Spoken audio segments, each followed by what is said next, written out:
Los enlaces químicos. Es la fuerza de naturaleza eléctrica y magnética, que mantiene unidos a átomos, neutros o iones, o moléculas, con la finalidad de lograr un sistema estable. Electrones de valencia. Son aquellos que se encuentran en el último nivel de energía. Regla del octeto. Un átomo, al perder, ganar o compartir sus electrones de valencia, tiende a completar con 8 electrones su última capa, o alcanzar la configuración electrónica estable. Notación de Lewis. Es la representación de un elemento con su símbolo, y sus electrones de valencia, mediante puntos o aspas. Clasificación del enlace químico. Enlaces interatómicos. Enlace iónico o electrovalente. Es la fuerza de atracción electrostática. Se presenta entre metales y no metales. Existe pérdida y ganancia de electrones. La diferencia de electronegatividad es mayor o igual a 1,7. Características. Conduce la corriente eléctrica. Tiene punto de ebullición y fusión alto. Se disuelve con facilidad en disolventes polares. Al estado sólido es cristalino. Enlace covalente. Es la fuerza electromagnética. Se presenta entre no metales diferentes o iguales. Existe compartición de pares de electrones. Forma enlaces simples y múltiples, dobles y triples. Características. A temperatura ambiente puede ser sólido, líquido o gaseoso. Tiene baja temperatura de fusión. Es insoluble en el agua. Enlaces intermoleculares. Enlace dipolo-dipolo.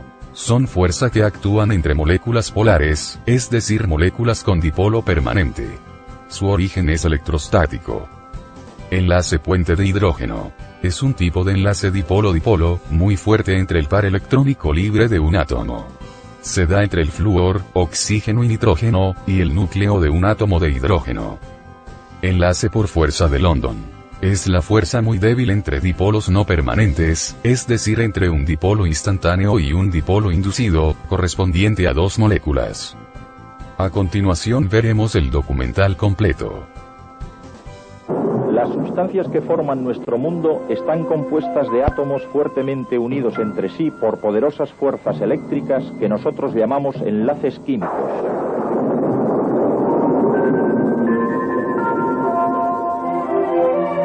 Enlaces químicos y estructura atómica. ¿Por qué algunas sustancias caen y rebotan? Otras caen y se rompen, y otras solamente se caen y se quedan inmóviles. ¿Por qué algunas sustancias permanecen en estado sólido al ser calentadas mientras que otras se licúan rápidamente? Y cuando las sustancias interaccionan, ¿por qué unas veces se necesita aportar energía y otras veces se desprende? Las propiedades físicas y químicas de los elementos y compuestos dependen en gran parte de la naturaleza de los enlaces y de las fuerzas que mantienen unidos sus átomos y moléculas. Debemos tener presente, mientras visualizamos la estructura atómica, que no hay manera de mostrar sus tamaños relativos correctamente. El diámetro de un átomo corriente es 10.000 veces más grande que el diámetro de su núcleo. Si un átomo fuera ampliado de modo que su límite externo pasara por las porterías de un campo de fútbol, siguiendo la escala el núcleo no sería mayor que el de un guisante situado en el centro del campo, con un diámetro inferior a 1 centímetro. La interacción de las partículas cargadas que forman los átomos es la clave de su unión. La fuerza de atracción entre las cargas positivas de los protones del núcleo y las cargas negativas de los electrones situados en niveles de energía alrededor del núcleo mantienen a estos dentro del átomo. Cuando dos átomos se acercan el uno al otro, hay una fuerza de atracción entre los protones del núcleo de un átomo y los electrones del otro.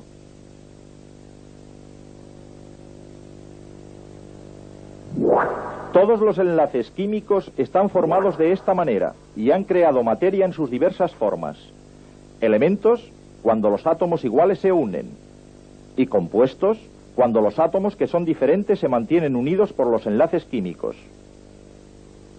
Los químicos han ideado modelos para las diversas clases de enlaces descripciones que han ayudado a explicar las propiedades de los elementos y de los compuestos y a predecir sus comportamientos.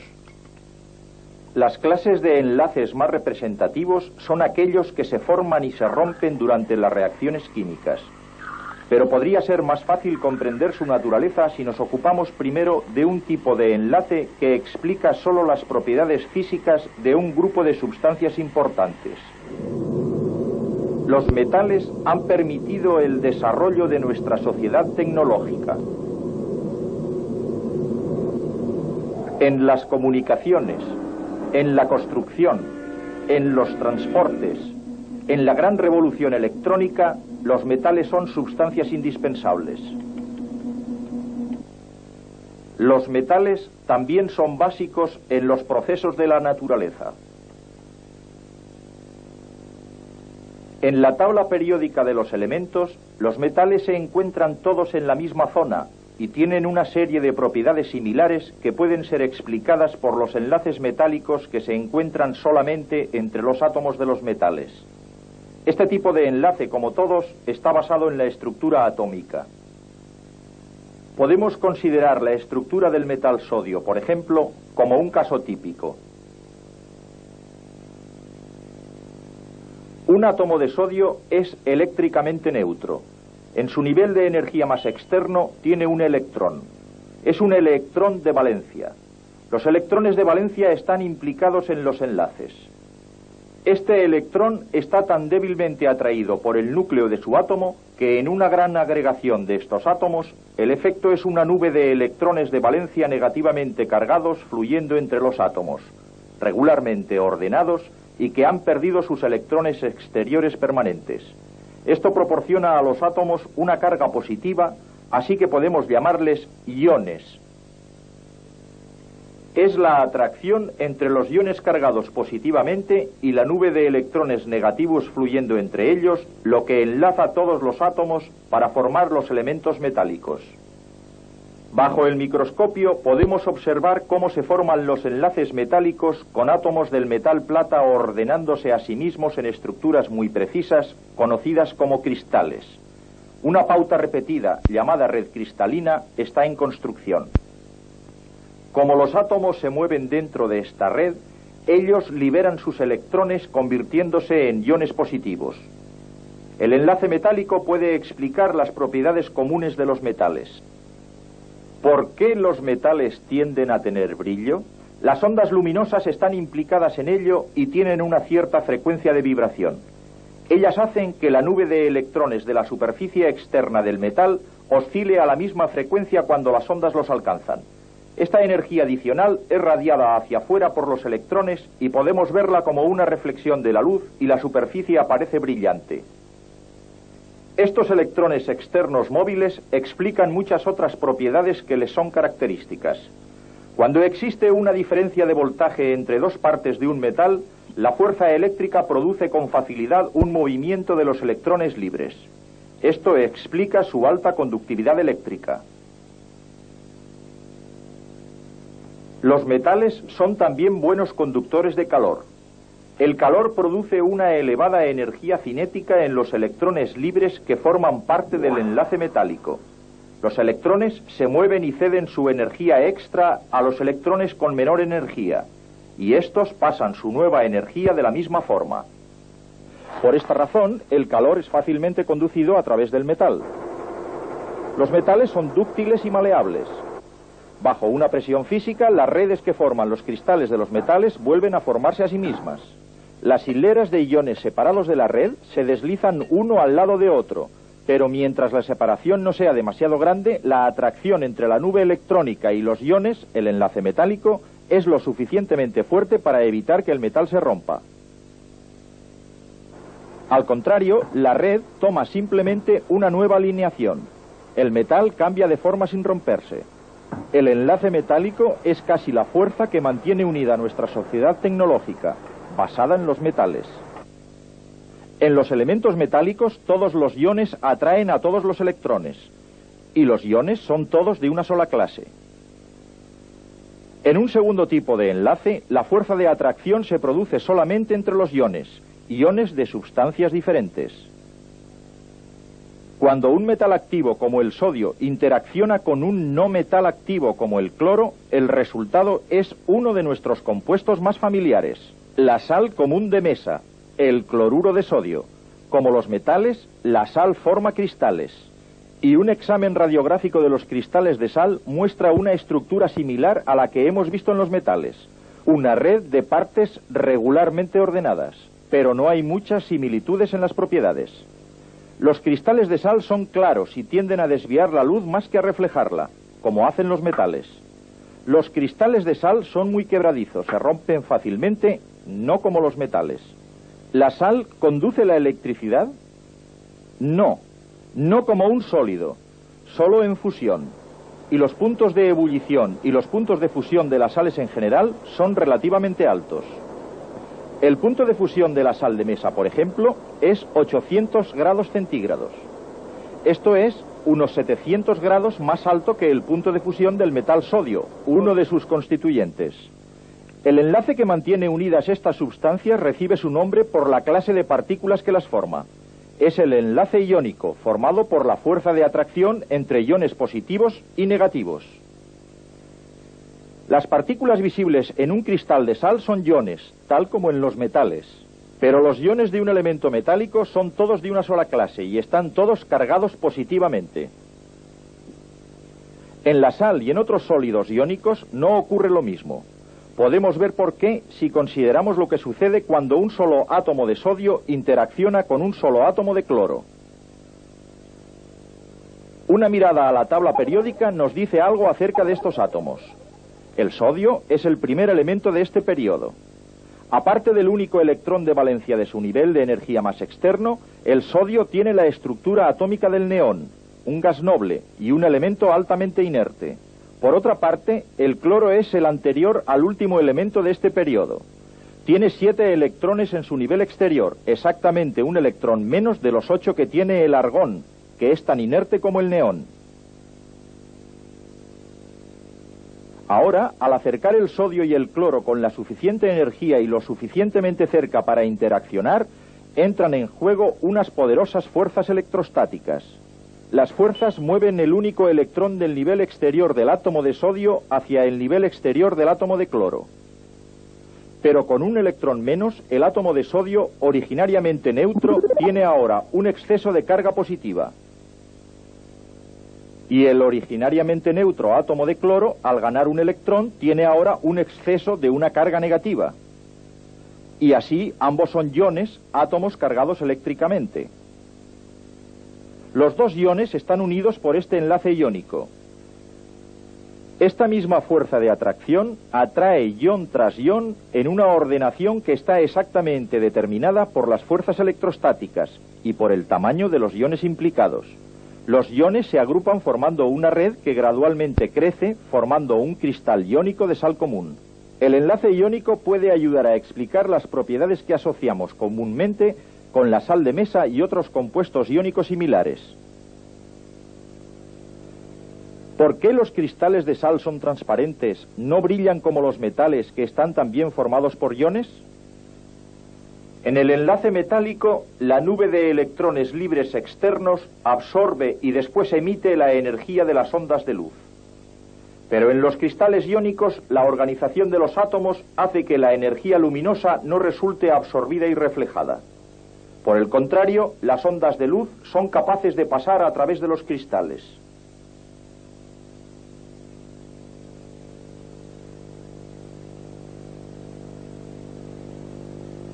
¿Por qué es tan quebradizo un cristal de sal? Cuando un cristal es sometido a una tensión, la orientación de sus partes positiva y negativa resulta cambiada. Los iones positivos estaban alrededor de cada ion negativo y los iones negativos alrededor de cada ion positivo. Pero ahora los iones con las mismas cargas llegan a estar muy cerca unos de otros. ¿Y qué ocurre? Una repulsión, puesto que las cargas del mismo signo se repelen. Y de este modo la estructura se rompe, el cristal se hace añicos. Y en cuanto a la conductividad eléctrica, aunque todas las partes del cristal de sal están cargadas, iones positivos y negativos, no hay partes con carga para fluir libremente como la nube de electrones de un metal. Todos ellos están sujetos en su lugar. Por consiguiente, cuando una diferencia de voltaje es aplicada a la sal sólida, no hay movimiento de las partículas cargadas. Por la misma razón, la energía calórica no resulta bien transmitida por la sal y otras sustancias iónicas en su fase sólida, y los puntos de ebullición y de fusión son altos a causa de la fortaleza de los enlaces iónicos, siendo muy fuertes particularmente entre los metales activos y los no metales. Cuando la sal se funde, los enlaces que mantenían unidos a los iones se rompen y los iones ya no están sujetos por más tiempo a su rígida estructura. Ahora, una diferencia de voltaje ejerce su efecto. Libres para moverse, los iones negativos de la sal fundida son repelidos por la carga negativa de un electrodo. Su movimiento hacia el electrodo positivo constituye un flujo de corriente eléctrica. Pero puesto que los iones son considerablemente más pesados que los electrones, son más difíciles de mover y por esto una sustancia iónica fundida no conduce la electricidad tal como lo hace un metal. Así, hemos tratado de los átomos de los metales que forman elementos con enlaces metálicos, y de los átomos de los metales activos y de los no metales que forman compuestos con enlaces iónicos. Ahora, para ilustrar una tercera clase de enlaces, vamos a examinar el azufre. El azufre, como muy pocos elementos, se encuentra en la naturaleza en forma casi pura, y es un no metal. No es un buen conductor de la electricidad, ni en estado líquido, tal como son las sales y los metales, ni en estado sólido, como solo son los metales. Ahora tomemos un compuesto, agua por ejemplo. Tampoco conduce la electricidad muy bien, ni como un sólido, ni como un líquido. El agua está formada de dos no metales, hidrógeno y oxígeno. Estos elementos tampoco conducen la electricidad fácilmente en ninguna fase. Así podemos concluir razonablemente que ni los electrones libres ni los iones son partes de estas sustancias. Lo que el azufre, el agua, el hidrógeno y el oxígeno tienen en común es que cada uno de ellos está compuesto por moléculas, dos o más átomos químicamente enlazados. Los 8 átomos del azufre están unidos entre sí para formar una molécula individual de azufre. 2 átomos de hidrógeno y un átomo de oxígeno se unen para formar una molécula individual de agua. 2 átomos de hidrógeno forman una molécula de ese gas. 2 átomos de oxígeno forman también una molécula de ese gas. Una molécula es la unidad más pequeña de una sustancia que retiene las propiedades químicas de tal sustancia. Vamos a considerar primero los átomos que forman una molécula de hidrógeno. Un átomo de hidrógeno tiene un electrón en su nivel de energía exterior, un electrón de valencia. Para explicar cómo se enlazan los dos átomos, tenemos que asumir que cuando se acercan lo suficientemente uno a otro, sus niveles exteriores se cruzan y sus electrones exteriores son compartidos por los dos átomos. Ambos electrones exteriores son atraídos por las cargas positivas de ambos núcleos al mismo tiempo. Puesto que el enlace está formado por los dos átomos que comparten un par de electrones de valencia, se le llama enlace covalente. CO es un prefijo que significa con o juntos. Los enlaces covalentes se encuentran normalmente entre los átomos de los elementos no metálicos y son muy fuertes.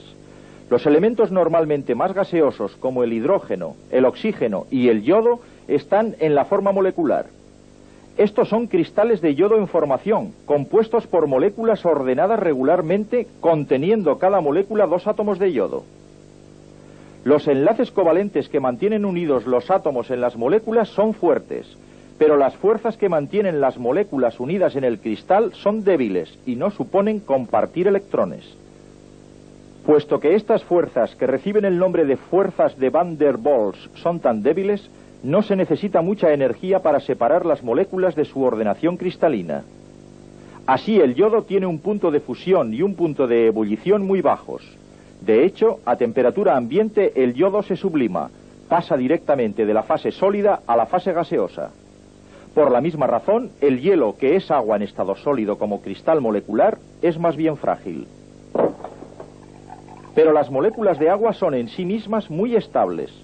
En la molécula de agua, un átomo de oxígeno con sus 6 electrones exteriores comparten el electrón exterior individual de cada uno de los 2 átomos de hidrógeno. En efecto, por medio de estos pares de electrones compartidos, ahora cada átomo tiene la estable configuración de un gas noble. El hidrógeno tiene 2 electrones en su primer nivel de energía, como el helio, y el átomo de oxígeno tiene 8 en su segundo, como el neón. El número de electrones de valencia determina el modo como deben ser compartidos los electrones adicionales. Puesto que el oxígeno tiene 6 electrones exteriores, tiene espacio para 2 más que le confieren la configuración de un gas noble de 8.